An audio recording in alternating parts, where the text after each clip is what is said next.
हरि ओम आत्मीय भक्तजनों सप्रेम जय श्री हरि। जय गुरुदेव। वंदनीय माता जी की जय।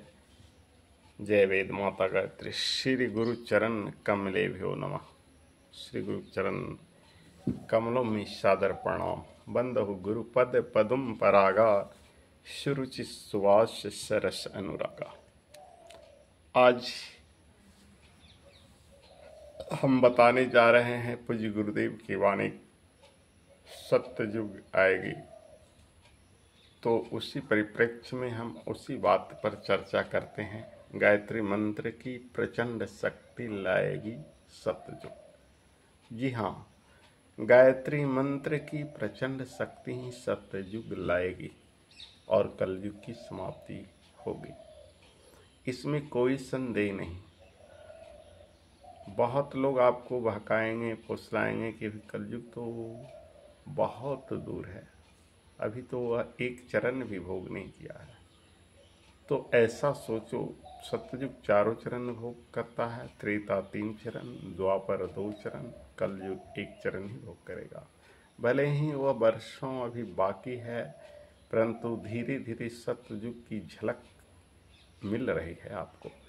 गुरुदेव ने जो भी कुछ लिखा है वो अक्षरशः सत्य है। सतयुग की वापसी, 21वीं सदी, उज्जवल भविष्य और नारियों का भविष्य। तो इस सब के सब परिवर्तन कैसे हो रहा है, जरा सोचिए। गुरुदेव की अथक प्रयास से, उनकी प्रचंड तप शक्ति से और गायत्री मंत्र की प्रचंड ऊर्जा से। गुरुदेव स्वयं तो 24 वर्षों तक छाछ और जौ की रोटी खाकर तप किया, हिमालय में जाकर तप किया, किंतु स्वयं तक ही सीमित रहने नहीं दिया। अनेकों लोगों को गायत्री मंत्र से जोड़ा और शांति कुंज हरिद्वार, गायत्री तपोभूमि मथुरा में 9 दिवसीय सत्र, 40 दिवसीय सत्र और अखंड गायत्री जब अनवरत होती आ रही है। गुरुदेव के समय से आज तक भी होती रही है और उनकी कृपा से आगे भी चलती रहेगी। इतना ही नहीं, जितने भी ब्रांचेज हैं, जितनी भी शाखाएं हैं गायत्री परिवार के, सभी में समय समय पर 9 दिवसीय, 40 दिवसीय का सत्र होता है, जिसमें गायत्री मंत्र विश्व कल्याण के निमित्त किया जाता है। यहाँ कोई स्वांत सुखाय साधना नहीं करता। पोंगा पंडितों की तरह पैसे लेकर आपकी अमुक कामना पूर्ण हो, ऐसा नहीं होता है। इसमें जो भी लोग करते हैं उसमें स्वांत सुखाय नहीं, जनहिताय ही जुड़ा हुआ रहता है। अगर गायत्री मंत्र आप जपते हो तो एक माला गुरुदेव ने कहा विश्व कल्याण के लिए भी जपा करो। और अक्सर गायत्री उपासक विश्व कल्याण के हेतु भी जप करते हैं, जिनकी कुछ स्वांत सुखाय भी है, तो उनका भी कुछ अंश विश्व कल्याण की निमित्त रहता है। ये विश्व कल्याण क्या है? इस सतयुग की वापसी का चरण है और आपको दिखता नजर आ रहा होगा। चारों ओर हिंसा, बलात्कार, चोरी, डकैती, इस सारे कारनामा जितना आज से 40 वर्ष पूर्व होते थे, वो सब के सब कमती नजर आ रहे हैं। जिस तरह से भगवान सभी जगह सभी के पाप को देखते हैं और दंड देते हैं, वैसे भगवान का नियंता प्रतिनिधि जो राजा सम्राट इस भूमि पर है, वो भगवान का कहा गया है कि राजा भगवान का भेजा प्रतिनिधि होता है। तो इस 21वीं सदी में ऐसे ही नृप चुने जा रहे हैं जो उसे दंडित कर रहे हैं। हर जगह सीसीटीवी कैमरा, हर जगह। कोई भी चोर, बलात्कारी, उपद्रवकारी उस कैमरे की नज़र से नहीं बच सकता है। अगर कैमरे की नज़र से बच सकता है तो ऊपर वाला कैमरा उसे बचने नहीं देगा। और हर पाप की सज़ा आज नहीं तो कल मिलती है, जिसे राजतंत्र के द्वारा दिया गया, चाहे फांसी हो या कारावास हो या अन्य प्रकार की सज़ा, वो ईश्वर की सज़ा से मुक्त हो जाता है। लेकिन जो राजतंत्र से बच गया वो फिर ईश्वरीय तंत्र से नहीं बच सकता है। इसलिए आप देखते हैं कि वैसे व्यक्ति जो पाप करके भी घूम रहे हैं, उनकी मृत्यु बड़ा ही भयानक होती है। आप तो कहेंगे कि फला व्यक्ति सजा से मुक्त हो गया है, उसे अमुक गवाहों की परिप्रेक्ष्य में साक्ष्य में नहीं होने कारण वो पाप करके भी मुक्त हो गया, लेकिन वहाँ तो कोई गवाही नहीं चलेगी। वहाँ तो वैसे व्यक्ति यही भूमंडल पर यही सजा पाते हैं, और हर पापियों को उसके किए का सजा मिलता ही है। देर होता है पर तो अंधेर नहीं होता है। आइए चर्चा करते हैं सतयुग की वापसी की। तो कैसे वापसी हो रहा से देखिए। आज से 20 वर्ष पूर्व अपने ही राज बिहार को लेते हैं। भीषण नरसंहार, लोग रात्रि में चलना डरते थे और हर जगह हिंसा के तांडव नृत्य, बलात्कार के तांडव नृत्य। लेकिन एक प्रतिनिधि ऐसा आया, नाम किसी का मैं नहीं ले सकता क्योंकि मैं निष्पक्ष धर्माधिकारी हूँ, परंतु जो जानते हैं समझते हैं नहीं समझ सकते हैं। धर्माधिकारी नाम नहीं ने मैं उसका चापलूस हूँ, न मैं उसका वर्णन कर सकता। मैं सिर्फ गुरुदेव का काम करता हूँ, गुरुदेव की बात कर रहा हूँ। एक ऐसा राजनयिक अधिकारी बिहार की भी गद्दी पर बैठा जो 15 साल में बहुत सारे हत्याओं को कम कर दिया, और कहाँ नहीं होती है छिटपुट घटनाएं तो हर युगों में चलती रहती है। बलात्कार, हत्या आदि की जो भीषण तांडव आज से 20 वर्ष पहले था, वो 90% कम गया। लोग रात में नहीं चलते थे डर से, अब दिन हो या रात बेखौफ चल सकते हैं। लड़कियां घरों के अंदर होती है, वह साइकिल से पढ़ने के लिए जाती है। कहीं कोई डर नहीं, कहीं कोई भय नहीं, निर्भय होकर इस स्वतंत्रता किसने दी? गुरुदेव की वाणी, गायत्री मंत्र की प्रचंड ऊर्जा। और भले ही कोई राजनयिक हो, लेकिन उस राजनयिक के मनोदशा को, उस राजनयिक को प्रेरणा देने वाला अगर कोई शक्ति है तो प्रचंड गायत्री मंत्र की ऊर्जा, जो प्रजातंत्र में कुशासन को हटाकर सुशासन ला रहा है। देश की गद्दी पर भी ऐसे लोगों की सत्ता थी आज से बहुत वर्षों पूर्व, जहाँ कोई निष्पक्ष वोट नहीं देता था। बैलेट पेपर लूट लिए जाते थे, राइफलधारियों के द्वारा सुबह ही बूथ लूट लिए जाते थे। लेकिन आज 20 वर्षों से कम गया भारत में, और ऐसा कंप्यूटर की मशीन आ गया है कि आप जिसे देना चाहोगे वो वही विजयी होगा। तो जनमत भी ऐसा हुआ कि भारत की गद्दी पर ऐसा प्रतिनिधि चुना गया जो पूरे भारत में बहुत बड़ी क्रांति ला दी, बहुत बड़ी सुधार ला दी। वो सिर्फ गायत्री मंत्र की प्रचंड ऊर्जा है, न कि किसी व्यक्ति विशेष की शक्ति। जी हाँ, राजनयिक तो बहुत भी हुए थे पहले भी और आगे भी होंगे, परंतु गुरुदेव की वाणी को निहारिए कि एक ऐसा व्यक्ति आया जो काले धंधे को करीब करीब बंद कर दिया। हाँ, आज भी जहाँ तहाँ थोड़ा बहुत होता है, मैं नहीं मानता हूँ कि आप नहीं उंगली उठा सकते हैं कि 100% नहीं। तो इस सतयुग नहीं है, कलियुग चल रहा है।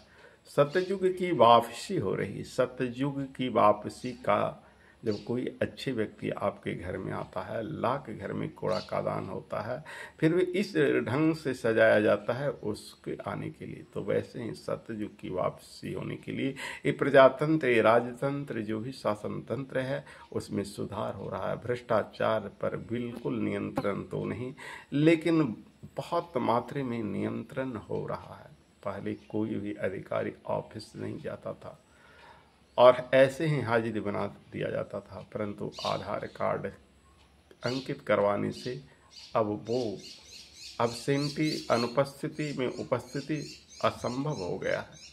अब हर किसी को अपनी दफ्तर जाना है और कंप्यूटरकृत हाजिरी लगाना है। पहले रिश्वत लेने वाले बहुत थे, अब सीधे CCTV कैमरा एवं हर आदमी के हाथों में मोबाइल, इलेक्ट्रॉनिक ऐसे बढ़ गया कि आप यदि कोई रिश्वत दे भी रहे हो तो तुरंत उसका फोटो खींच लें, उसका वीडियो बना लें और तुरंत उस पर कानूनी कार्रवाई कर सकते हैं। तो बड़े बड़े ऑफिसर की धराशायी हो सकती है, पकड़ कानून के शिकंजे में आ सकते हैं। तो ये सब क्या है?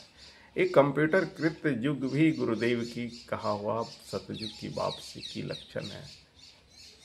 आप किसी की वाणी को रिकॉर्ड कर सकते हैं और उस आपको जो गाली दे सकता है उसके ऊपर आप मुकदमा दायर कर सकते हैं और वह सजा पा सकता है।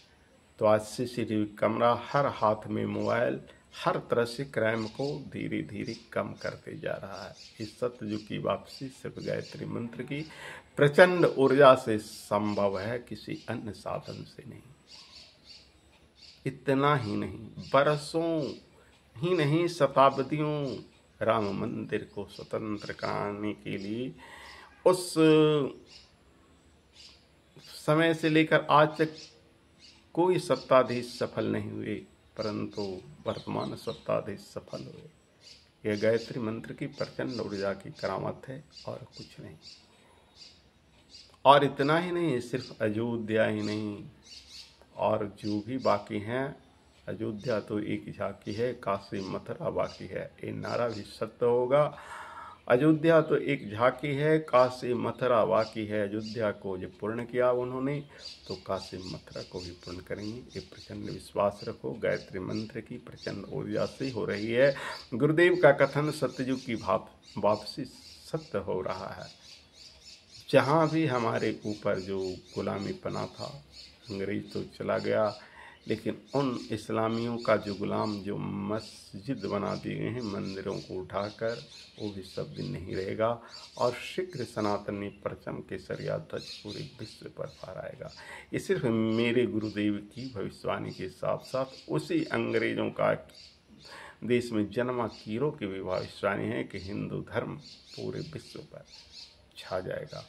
और ये छा क्या जाएगा, कोई नई बात नहीं है। पहले भी हिंदू था, आज भी हिंदू है, कल भी हिंदू रहेगा। इसीलिए इसका नाम हिंदू नहीं, सनातन है। सनातन न आदि है न अंत है। वो अजन्मा है, अविकारी है, निर्विकारी है, निर्लेप है, निर्दोष है। वह सनातन है और सनातन रहेगा।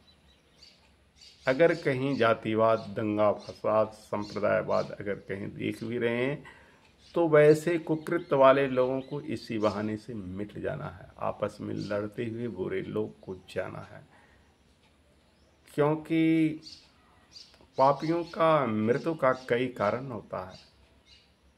आपसी लड़ाई में मर जाना, महामारी में मर जाना, अकाल मृत्यु, दुर्घटना आदि में मर जाना, ये सारे के सारे ये जो है ना, तमोगुण राजसी प्रवृत्ति वालों व्यक्तियों को मिटाकर सतोगुण प्रवृत्ति